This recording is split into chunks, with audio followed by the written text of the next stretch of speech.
Since GM is discontinuing its Cadillac XT6, we've got its replacement behind us. The 2026 Cadillac Vistiq is an all-new three-row SUV that's all electric and ready to take on the electric market. However, is the Vistiq a worthy successor, and is it going to be good at hauling families as the XT6 was? Is there enough space? Is there enough range? Let's take a closer look.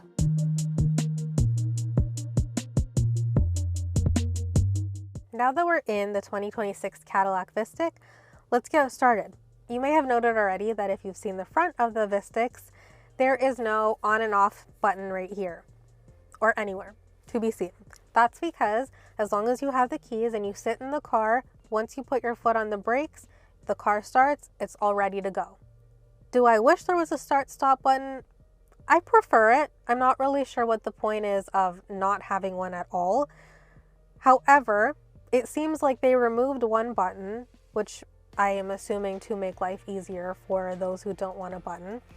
One of the things that I don't like in the Vistiq is that, yes, there are memory seats, but instead of clicking a button and fixing all your other things that you may need to adjust, you've got to actually hold it down until it gets to the right adjustment for you. I don't understand why it can't just be one click. If you can take out the start-stop button entirely, why do we need to hold down this button to get into our preferred position? I don't know. Let's go.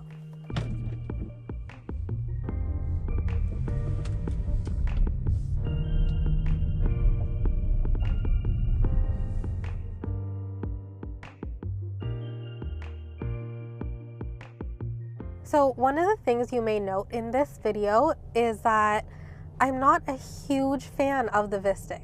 There are things that I can appreciate, things that I do like. However, there are a bunch of minor things that I don't like. And when added up all together, they quickly become a deal breaker for me in this car. That said, they are sort of personal preferences, and it's important to test drive vehicles because you never know what you may find interesting or useful, or like me, quite the opposite, what you may not like at all. So let's start with pricing, which that is a big issue in here. So the Cadillac Vistiq starts above $90,000. It's a Cadillac, it's an electric vehicle. It's, there's no question about whether it's going to be pricey. The Tester is the premium luxury. It's one below the absolute top trim. It starts just above $110,000 before a $2,600 delivery fee and taxes, of course. The Tester also comes with $1,300 rims with a bright polish wheel, and once you add that in, this Tester rings in at $115,000 before taxes. It's hard to say whether this is worth $115,000. The thing about luxury vehicles is that there are so many things that you think should be in them and that you feel like should be in here, and it's not. And there are things that are not in here that are in mainstream vehicles at a much cheaper price. And that's always my issue when I say, is it worth $115,000? To some it might be. It's got the Cadillac badge on it. It's all electric, but it's not, in my books at least, worth any more than, let's say, the Kia EV9, which doesn't even play in the same pricing field as this.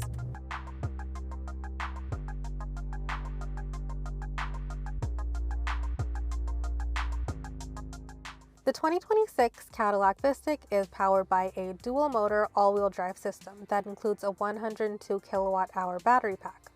It claims 615 horsepower and 650 pound-feet of torque.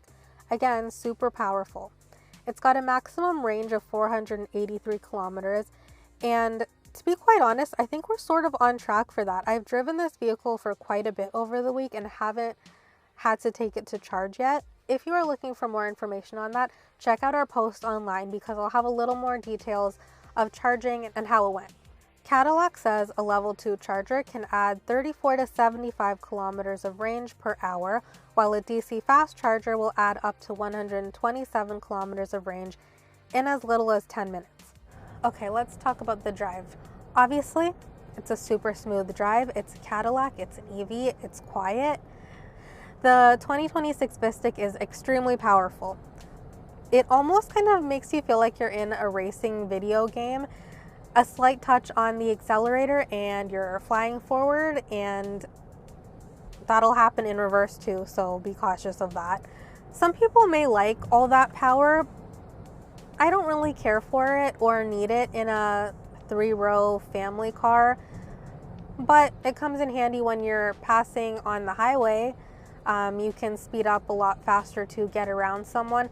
That said, there's also Super Cruise in here, so if you're on the highway, you can take advantage of that. And of course, Super Cruise works in here like it does in any of the other GM vehicles. Because there's so much power, sometimes you get into this vehicle and you press down on the gas and you don't feel like you're going fast, but you're speeding 100%.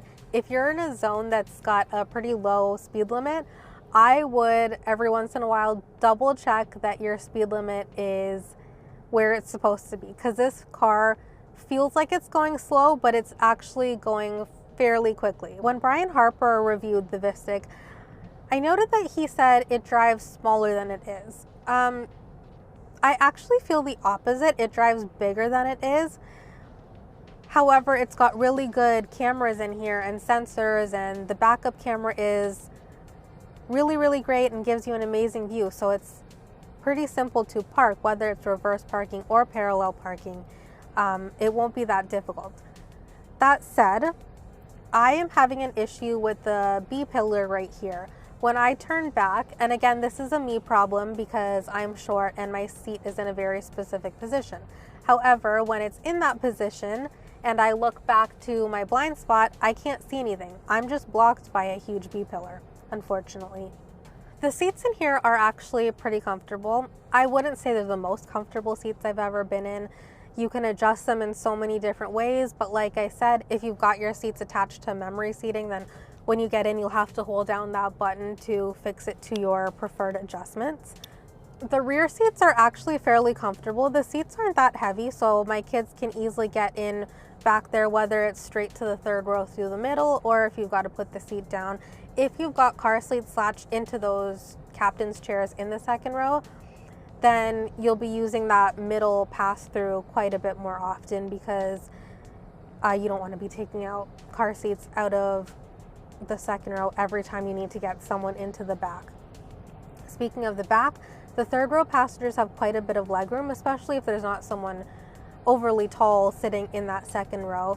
However, if you need cargo space in addition to a bunch of passengers, then you're going to be missing out, because back behind that third row, there's not a whole lot of cargo space. You can get a couple bags of groceries in there. If you don't have someone sitting in that third row, the 50-50 seats back there will fold down. You can fold down half of it and get a bit more extra space, but if you fold both seats down, you've got a whole lot more room back there. Note that one of the things that I think should be in a luxury vehicle are power seats all the way through. That third row is powered. You can use the buttons in the cargo area to put it up or down. However, while you can use the buttons in the back to put the second row seats down, you can't bring them back up with power. So you'll have to manually do that. The other thing that's not powered back there is, while you do have heated seats in the second row, if you need to move it back and forth or up and down or whichever way, you'll have to do it manually. And it's not that I mind doing it manually, it's just that I think for $115,000 that you should have something that is powered. Let's talk about infotainment. This is going to be a bit of a rant. I use Android Auto in most cars, and I love when it wirelessly connects because it makes my life a lot easier. I don't have to figure out if I need a USB-C or a USB cord to connect to my phone. You just connect via Bluetooth and then you are set and good to go, and every time you get in the car, it automatically connects. GM is working towards the opposite that many manufacturers are going. I'm not sure if other manufacturers will follow suit, but GM uses its native system as a Google-based system.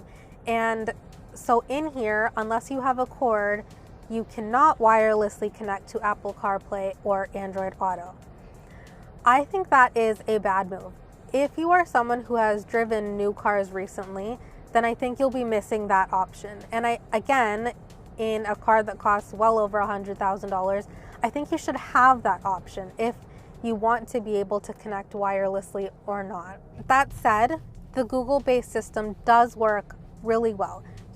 If you are used to using something like Google Maps on your phone, which I am, then you can quickly find it in here and, get to where you're going. But I just find it so much simpler to use everything that's already set on my phone. The other thing that is quite annoying is I got into this Vistiq, and while I can see that other phones have connected in here via Bluetooth, mine won't connect, and I'm not sure why. And maybe it's a problem with my phone, but I've never had that problem before in other cars, so I'm not really sure what's going on there. Let's talk about competitors. The 3-row EV segment is not that big yet, and so you'd think that that would put the Cadillac at an advantage. However, I think if you're looking at the Vistiq, you've got a couple other options out there. Test out the Tesla Model X, as well the Volvo EX90. You never know what you're going to end up liking. Another thing that I personally prefer, even though it's a mainstream brand and doesn't exactly compare to a Cadillac, the Kia EV9 and the Hyundai Ioniq 9 are really great options for 3 rows, especially in this EV market, so check out those as well. But if you are looking to stay in the luxury brand, I'm sure you'll get a lot more options in the coming years, so keep an eye on that as well. Let's head back and sort out our thoughts. How do we really feel about the 2026 Cadillac Vistiq?